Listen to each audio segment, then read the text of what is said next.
Hi, and welcome to another edition of Tobin Talks Real Property Law. Today we're going to talk about the residential FARBAR contract.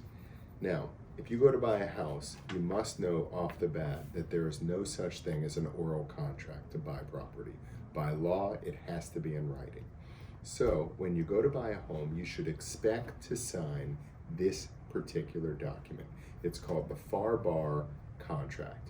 The FARBAR means that the Florida Association of Realtors and the Florida Bar, both the lawyers and the brokers, have worked together to come up with a standard contract that pretty much covers everything possible. This is the only contract you should use, the FARBAR contract. Now, oftentimes your real estate agent will have you sign a contract before your attorney signs it. That happens in the market. In my opinion, it's better for an attorney to see it first, but I understand that that's not the way the market works. So if you're a buyer, there's three main contingencies you need to understand that a contract will cover. The first one is a mortgage contingency. If you don't have the cash to buy this property in full, then you need to get a mortgage. If you need to get a mortgage, you need to have a contract that makes your performance, your obligation to buy the property, contingent upon your getting a mortgage.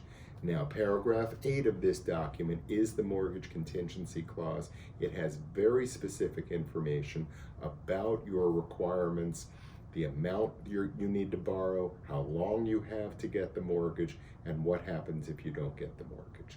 So the first thing you need to know is, are you a cash buyer or are you a mortgage buyer? If you're a mortgage buyer, you must have a contingency for getting the mortgage. Second thing is, most contracts nowadays are as is, meaning that the seller's not obligated to make repairs if there's something wrong with the house. Now, most homes in South Florida, they are not new construction, and there are going to be things wrong with the home. So you must have an inspection period, 15 days, 20 days, 10 days, whatever's negotiated. You have that amount of time to do your inspections to the property, and for you as the buyer to determine whether the property is satisfactory for you to go forward.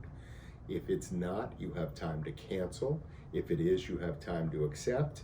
And sometimes, very oftentimes, we will negotiate a credit between buyer and seller for the buyer to go forward with the contract. So that's the inspection contingency.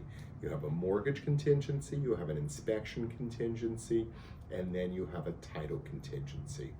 Under a contract to sell real property, the seller's primary obligation to a buyer is to deliver good and marketable title. We do that by the buyer hiring a title company, an attorney who does title insurance like myself. We examine the title, we issue a title insurance commitment, but if there is a cloud on the title of the seller, buyer is not contractually obligated to close on the purchase until the seller is able to give good and marketable title. That's the title contingency.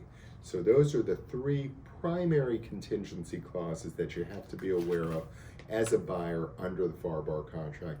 There's a lot more that's in this contract. You must consult with an attorney or a very qualified real estate broker to make sure that you understand these things and how they impact you.